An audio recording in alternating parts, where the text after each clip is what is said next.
Hello ವೀಕ್ಷಕರೇ, ನಮಸ್ಕಾರ. ತಮಗೆಲ್ಲರಿಗೂ ಭಾಗ್ಯ ಟಿವಿಗೆ ಸ್ವಾಗತ ಸುಸ್ವಾಗತ ಕೋರ್ತಾ ಇದ್ದೀವಿ. ಭಾಗ್ಯ ಮತ್ತು ಗಿರೀಶ್ ಇವತ್ತು ಈ ಒಂದು ವಿಡಿಯೋ ಮೂಲಕ ಸೊಗಸಾಗಿ ಗುಲಾಬ್ ಜಾಮೂನ್ನ ಯಾವ ರೀತಿ ಮಾಡೋದು, ಅದನ್ನು ಇನ್ಸ್ಟೆಂಟ್ ಗುಲಾಬ್ ಜಾಮೂನ್ಗಳನ್ನ ನಾವಿಲ್ಲಿ ಇನ್ಸ್ಟೆಂಟ್ ಗುಲಾಬ್ ಜಾಮೂನ್ ಮಾಡೋದಕ್ಕೆ MTR ಅವರ ಗುಲಾಬ್ ಜಾಮೂನ್ ಪ್ಯಾಕೆಟನ್ನು ತೊಗೊಂಡಿದ್ದೀವಿ. ನನಗೆ ಇದುವರೆಗೂ ಒಂದು ವಿಚಾರ ಗೊತ್ತಾಗಲಿಲ್ಲ, ಈ ಜಾಮೂನ್ ಪ್ಯಾಕೆಟ್ ಮಾತ್ರ ಯಾಕೆ ಒಂದು ತೊಗೊಂಡ್ರೆ ಒಂದು ಫ್ರೀಯಾಗಿ ಕೊಡ್ತಾರೆ ಅಂತ.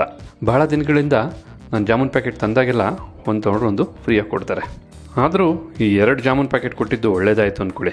ಯಾಕೆಂದರೆ ಒಮ್ಮೆ ಪ್ರಯೋಗ ಮಾಡಬೇಕಾದ್ರೆ ಜಾಮೂನ್ ಮಾಡಿ ತಿಂದ್ವಿ, ಮತ್ತೊಮ್ಮೆ ವಿಡಿಯೋಗೆ ಮಾಡಿ ನಿಮ್ಮೆಲ್ಲರ ಜೊತೆ ಜಾಮೂನ್ ತಿಂತಕ್ಕಂಥ ಅವಕಾಶ. ಹಾಗೆ ಬನ್ನಿ ಈಗ ಇನ್ಸ್ಟೆಂಟ್ ಗುಲಾಬ್ ಜಾಮೂನ್ ಪ್ಯಾಕೆಟ್ನ ಉಪಯೋಗಿಸಿ ಯಾವ ರೀತಿ ನಾವು ಮನೆಯಲ್ಲೇ ಬಹಳ ಸುಲಭವಾಗಿ ಜಾಮೂನ್ ಮಾಡೋದು ಅಂತ ನೋಡ್ಕೊಳ್ಳೋಣ. ಇನ್ಸ್ಟೆಂಟ್ ಜಾಮೂನ್ ಮಾಡೋದಕ್ಕೋಸ್ಕರ ನಾವು MTR ಅವರ ಗುಲಾಬ್ ಜಾಮೂನ್ ಪ್ಯಾಕೆಟ್ನ ತೊಗೊಂಡಿದ್ವಿ. ನಂತರ ನಾವು ಡೀಪ್ ಫ್ರೈ ಮಾಡೋದಕ್ಕೆ ಎಣ್ಣೆನ ತೊಗೊಂಡಿದ್ವಿ. ಹಾಗೆ ಒಂದು 2 ಕಪ್ನ ಅಳತೆಯ ಸಕ್ಕರೆನ ತೊಗೊಂಡಿದ್ದೀವಿ. ಜೊತೆಗೆ ಸ್ವಲ್ಪ ಹಾಲನ್ನು ತೊಗೊಂಡಿದ್ದೀವಿ. ಹಾಲು ಕಲಿಸ್ಕೋಬೇಕಾದ್ರೆ ಯಾವ ಪ್ರಮಾಣದಲ್ಲಿ ಇಡಿಸುತ್ತೆ ಅಂತ ಖಂಡಿತ ಮುಂದೆ ತಿಳಿಸ್ಕೊಡ್ತೀವಿ. ಹಾಗೆ ನಾವು 2 ಏಲಕ್ಕಿ ಕಾಯಿನ ತೊಗೊಂಡಿದ್ದೀವಿ. ಜೊತೆಗೆ ಸ್ವಲ್ಪ ಕೇಸರಿನ ತೊಗೊಂಡಿದ್ದೀವಿ. 1 ಅರ್ಧ ಟೀ ಸ್ಪೂನಷ್ಟು ತಾಜಾ ನಿಂಬೆಹಣ್ಣಿನ ರಸನೂ ತೊಗೋಬೇಕಾಗತ್ತೆ. ಇದಿಷ್ಟು ನಿಮಗೆ ಇನ್ಸ್ಟೆಂಟಾಗಿ ಗುಲಾಬ್ ಜಾಮೂನ್ ಮಾಡೋದಕ್ಕೆ ಬೇಕಾದಂಥ ಪದಾರ್ಥಗಳು. ಹಾಗೆ ಬನ್ನಿ ಈಗ ಮಾಡ್ತಕ್ಕಂಥ ವಿಧಾನನ ನೋಡ್ಕೊಳ್ಳೋಣ. ನಾವೀಗ ಸ್ಟವ್ ಮೇಲೆ ಒಂದು ಬಾಣಲಿನ ಇಟ್ಟು ಬಾಣಲಿಗೆ 2 ಕಪ್ನ ಅಳತೆಯ ಸಕ್ಕರೆನ ಸೇರಿಸ್ಕೊಳ್ತಾ ಇದ್ದೀವಿ. ಈ ರೀತಿ ಸಕ್ಕರೆನ ಬಾಣಲಿಗೆ ಸೇರಿಸ್ಕೊಂಡಾದ ನಂತರ ನಾವು ಯಾವ ಅಳತೆಯಲ್ಲಿ ಸಕ್ಕರೆ ತೊಗೊಂಡಿದ್ವೋ ಅದೇ ಅಳತೆಯಲ್ಲಿ 2 ಕಪ್ನಷ್ಟು ನೀರನ್ನು ಸಹ ಸೇರಿಸ್ಕೊಳ್ತಾ ಇದ್ದೀವಿ. ನಂತರ ನಾವು ತೊಗೊಂಡಂಥ 2 ಏಲಕ್ಕಿ ಕಾಯಿನ ಕುಟ್ಟಿ ಪುಡಿ ಮಾಡಿ ಅದರ ಬೀಜ ಮಾತ್ರ ಸೇರಿಸ್ಕೊಳ್ತಾ ಇದ್ದೀವಿ. ಈ 3 ಪದಾರ್ಥನ ಸೇರಿಸಾದ ನಂತರ ಈಗ ಸ್ಟವ್ ಹಚ್ಚಿ ಮತ್ತೆ ಒಮ್ಮೆ ಮಿಕ್ಸ್ ಮಾಡ್ಕೊಳ್ಳೋಣ. ಸಕ್ಕರೆ ನೀರಿನ ಜೊತೆ ಬೆರೆತು ನಂತರ ಚೆನ್ನಾಗಿ ಕರಗಬೇಕಾಗತ್ತೆ. ಈ ನೀರು ಬಿಸಿಯಾಗಿ ಸಕ್ಕರೆ ಎಲ್ಲ ಕರಗೋವರೆಗೂ ಚೆನ್ನಾಗಿ ನಾವು ಫ್ಲೇಮ್ನ ಹೈಯಲ್ಲೇ ಇಟ್ಕೊಳ್ಳೋಣ. ಒಮ್ಮೆ ಸಕ್ಕರೆ ಎಲ್ಲ ಕರಗಾದ ನಂತರ ನಾವು ಫ್ಲೇಮ್ನ ಮೀಡಿಯಮ್ಗೆ ಅಥವಾ ಲೋಗೆ ತೊಗೋಬೇಕಾಗತ್ತೆ. ನಾವು ಐ ಫ್ಲೇಮಲ್ಲೇ ಇದನ್ನು ಕುದಿಸ್ಕೊಳ್ತಾ ಇರೋದ್ರಿಂದ ಬಹಳ ಬೇಗ ಸಕ್ಕರೆ ಕರಗೋಗುತ್ತೆ. ಈಗ ನೀವು ನೋಡ್ತಾ ಇರ್ಬೋದು, ಸಕ್ಕರೆ ಎಲ್ಲ ಚೆನ್ನಾಗಿ ಕರಗಿದೆ. ಈಗ ಫ್ಲೇಮ್ನ ಲೋಗೆ ಇಟ್ಕೊಳ್ತಾ ಇದ್ದೀವಿ. ಈ ರೀತಿ ಲೋ ಫ್ಲೇಮ್ ಇಟ್ಟ ನಂತರ ಮತ್ತೆ 5 ನಿಮಿಷಗಳ ಕಾಲ ಲೋ ಫ್ಲೇಮಲ್ಲಿ ಇದೆಲ್ಲ ಚೆನ್ನಾಗಿ ಬಿಸಿಯಾಗಿ ಕುದಿಬೇಕು. ಈಗ ನೋಡ್ತಾ ಇದ್ರಲ್ಲ, 5 ನಿಮಿಷಗಳ ಕಾಲ ಲೋ ಫ್ಲೇಮಲ್ಲಿ ಕುದಿಸ್ಕೊಂಡಿದ್ದ ನಂತರ ನಿಮಗಿಲ್ಲಿ ಸಕ್ಕರೆ ಪಾಕ ನೀಟಾಗಿ ರೆಡಿಯಾಗಿದೆ. ನಂತರ ನಾವು ತೊಗೊಂಡಂಥ ಸ್ವಲ್ಪ ಕೇಸರಿನ ಸೇರಿಸ್ಕೊಳ್ತಾ ಇದ್ದೀವಿ. ಹಾಗೆ ಒಂದು ಅರ್ಧ ಟೀ ಸ್ಪೂನಷ್ಟು ನಿಂಬೆಹಣ್ಣಿನ ರಸನ ಸೇರಿಸ್ಕೊಳ್ತಾ ಇದ್ದೀವಿ. ಈಗೊಮ್ಮೆ ಮಿಕ್ಸ್ ಮಾಡ್ಕೊಳ್ಳೋಣ. ಈ ರೀತಿ ಮಿಕ್ಸ್ ಮಾಡಿ ಫ್ಲೇಮ್ನ ಆಫ್ ಮಾಡ್ಕೊಳ್ಳೋಣ. ನಂತರ ಈಗ ಇದು ಬಿಸಿ ಇರಬೇಕಾದ್ರೆ ಈ ರೀತಿ ಒಂದು ತಟ್ಟೆ ಅಥವಾ ಲಿಡ್ಡಿಂದ ಮುಚ್ಚಿಡಬೇಕಾಗತ್ತೆ. ಸಕ್ಕರೆ ಪಾಕ ತೊಗೊಂಡಾದ ನಂತರ ನಾವೀಗ ಸ್ಟವ್ ಮೇಲೆ ಮತ್ತೊಂದು ಬಾಣಲಿನ ಇಟ್ಕೊಂಡು ಸ್ಟವ್ನ ಹಚ್ಚಿ ಬಾಣಲಿಗೆ ಎಣ್ಣೆನ ಸೇರಿಸ್ಕೊಳ್ತಾ ಇದ್ದೀವಿ. ಈ ರೀತಿ ಎಣ್ಣೆನ ನೀವು ಬಿಸಿ ಮಾಡ್ಕೋಬೇಕಾದ್ರೆ ಲೋ ಫ್ಲೇಮಲ್ಲೇ ಬಿಸಿ ಮಾಡ್ಕೋಬೇಕು. ಯಾವುದೇ ಕಾರಣಕ್ಕೂ ಮೀಡಿಯಮ್ ಆಗಲಿ ಅಥವಾ ಹೈ ಫ್ಲೇಮಲ್ಲಿ ಬಿಸಿ ಮಾಡ್ಕೊಳ್ಳೋದು ಬೇಡ. ಎಣ್ಣೆ ಕಂಪ್ಲೀಟಾಗಿ ಲೋ ಫ್ಲೇಮಲ್ಲೇ ಬಿಸಿ ಆಗೋದಕ್ಕೆ ಒಂದು 5ರಿಂದ 10 ನಿಮಿಷ ಬೇಕಾಗ್ಬೋದು. ಈ ಸಮಯದಲ್ಲಿ ನಾವು ತೊಗೊಂಡಂಥ ಗುಲಾಬ್ ಜಾಮೂನ್ ಪೌಡ್ರನ್ನ ನೀಟಾಗಿ ಕಲಿಸ್ಕೋಬೇಕಾಗತ್ತೆ. ಈಗಿಲ್ಲಿ ನಾವು ಇನ್ಸ್ಟೆಂಟ್ ಜಾಮೂನ್ ಪೌಡ್ರನ್ನ ಈ ರೀತಿ ಒಂದು ಬಟ್ಲಿಗೆ ಹಾಕ್ಕೊಂಡು ನಂತರ ನಾವು 2 ಟೇಬಲ್ ಸ್ಪೂನಷ್ಟು ಹಾಲನ್ನು ಸೇರಿಸ್ಕೊಳ್ತಾ ಇದ್ದೀವಿ. ನೀವು ಬೇಕಿದ್ರೆ ನೀರನ್ನು ಸಹ ಸೇರಿಸಿ ಕಲಿಸ್ಕೋಬೋದು. ಹಾಲನ್ನು ಸೇರಿಸಿ ಚಪಾತಿ ಹಿಟ್ಟಿನ ಅದಕ್ಕೆ ಕಲಿಸ್ಕೋಬೇಕಾಗತ್ತೆ. ಒಟ್ಟಿನಲ್ಲಿ ನಾವು ಹಿಟ್ಟನ್ನು ಕಲಸಾದ ನಂತರ ಅದನ್ನು ಚಿಕ್ಕ ಚಿಕ್ಕ ಉಂಡೆಗಳಾಗಿ ಮಾಡ್ಕೋಬೇಕಾಗತ್ತೆ.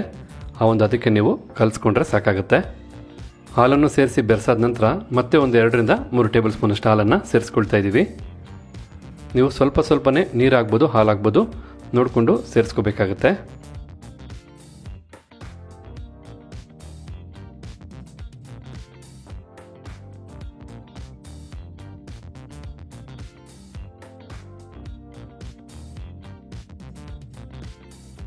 ಹೀಗಿಲ್ಲಿ ನಾವು ಒಟ್ಟು ಸರಿಸುಮಾರು ಏನಿಲ್ಲ ಅಂದರೂ 8 ಟೇಬಲ್ ಸ್ಪೂನಷ್ಟು ಹಾಲನ್ನು ಸೇರಿಸಿ ಕಲಿಸ್ಕೊಂಡಿದ್ದೀವಿ. 8 ಟೇಬಲ್ ಸ್ಪೂನು ಹಾಲನ್ನು ಸೇರಿಸಿದ ನಂತರ ನೀವು ಇಲ್ಲಿ ನೋಡ್ತಾ ಇದ್ರಲ್ಲ, ಈ ಒಂದು ಹದಕ್ಕೆ ಹಿಟ್ಟು ಬಂದಿದೆ.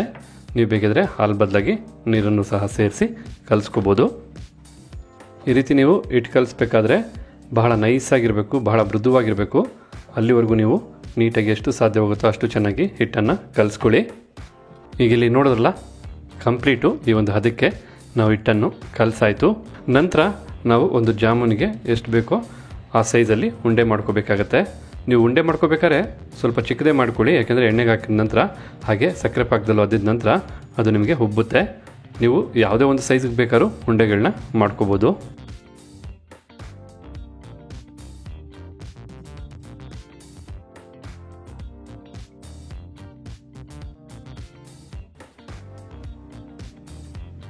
ನೋಡ್ತಾ ಇದ್ರಲ್ಲ, ನಾವು ಈ ರೀತಿಯಾಗಿ ಚಿಕ್ಕ ಚಿಕ್ಕ ಉಂಡೆಗಳಾಗಿ ಮಾಡ್ಕೊಳ್ತಾ ಇದ್ದೀವಿ. ನಾವು ತೊಗೊಂಡಂಥ 175 ಗ್ರಾಮ್ನಷ್ಟು ಇನ್ಸ್ಟೆಂಟ್ ಗುಲಾಬ್ ಜಾಮೂನ್ ಪೌಡ್ರಲ್ಲಿ ಸರಿಸುಮಾರು ಏನಿಲ್ಲ ಅಂದರೂ ಒಂದು 30 ಉಂಡೆಗಳನ್ನ ಮಾಡಿಟ್ಕೊಂಡಿದ್ದೀವಿ. ಈಗ ಇಲ್ಲಿ ಉಂಡೆನೂ ಸಹ ಮಾಡಾಯಿತು, ಜೊತೆಗೆ ಎಣ್ಣೆನೂ ಸಹ ಲೋ ಫ್ಲೇಮಲ್ಲೇ ಕಂಪ್ಲೀಟಾಗಿ ಬಿಸಿಯಾಗಿದೆ. ಬನ್ನಿ ಈಗ ಉಂಡೆನ ನಾವು ಎಣ್ಣೆಲಿ ಹಾಕಿ ಡೀಪ್ ಫ್ರೈ ಮಾಡ್ಕೊಳ್ಳೋಣ.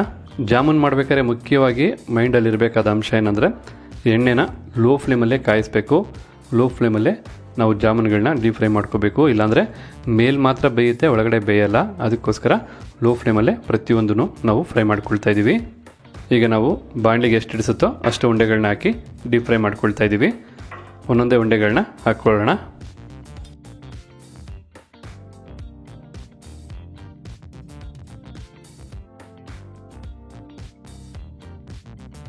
ಎಣ್ಣೆಗೆ ಸೇರಿಸಿದ ನಂತರ ಉಂಡೆಗಳು ಸ್ವಲ್ಪ ಎಣ್ಣೆಯಲ್ಲಿ ಡೀಪ್ ಫ್ರೈ ಆದ ನಂತರ ಈ ರೀತಿ ಚೆನ್ನಾಗಿ ಕದಡ್ಕೊಳ್ಳಿ.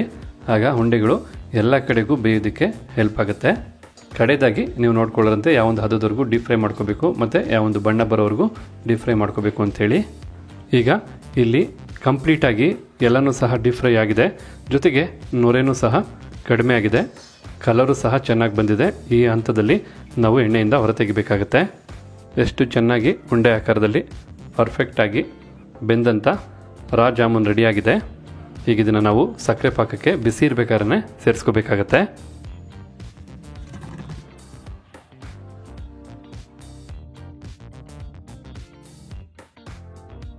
ಮತ್ತೆ ನಾವು ಇನ್ನುಳಿದಂಥ ಉಂಡೆಗಳನ್ನು ಡೀಪ್ ಫ್ರೈ ಮಾಡ್ಕೊಳ್ತೀವಿ. ಈಗ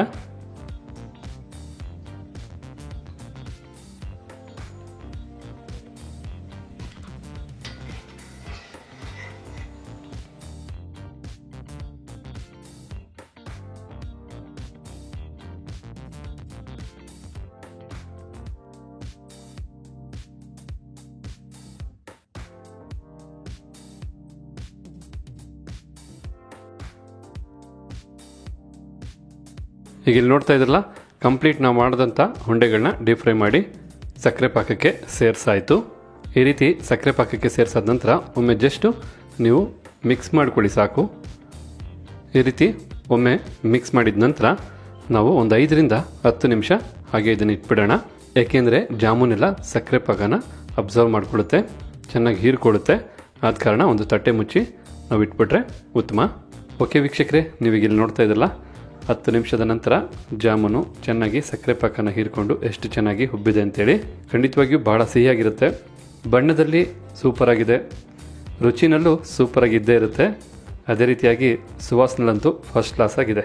ಹಾಗಿದ್ರೆ ಬಹಳ ಈಸಿಯಾದಂಥ ಈ ಇನ್ಸ್ಟೆಂಟ್ ಜಾಮೂನ್ನ ನೀವು ನಿಮ್ಮ ಮನೇಲಿ ಮಾಡ್ತೀರಲ್ಲ, ಹಾಗೆ ಮತ್ತೆ ಯಾಕೆ ತಡ ಸ್ನೇಹಿತರೆ, ಈ ರೀತಿಯಾದಂಥ ಇನ್ಸ್ಟೆಂಟ್ ಜಾಮೂನ್ನ ನೀವು ನಿಮ್ಮ ಮನೆಗಳಲ್ಲಿ ಮಾಡ್ತೀರಲ್ಲ. ಈ ವಿಡಿಯೋ ಇಷ್ಟ ಆಗಿದ್ರೆ ಈ ವಿಡಿಯೋಗೊಂದು ಲೈಕ್ ಮಾಡಿ, ಜೊತೆಗೆ ತಮ್ಮ ಅನಿಸಿಕೆ ಅಭಿಪ್ರಾಯ ಏನಿದೆ ಅನ್ನೋದನ್ನು ಕಮೆಂಟ್ ಬಾಕ್ಸಲ್ಲಿ ಕಮೆಂಟ್ ಮಾಡಿ.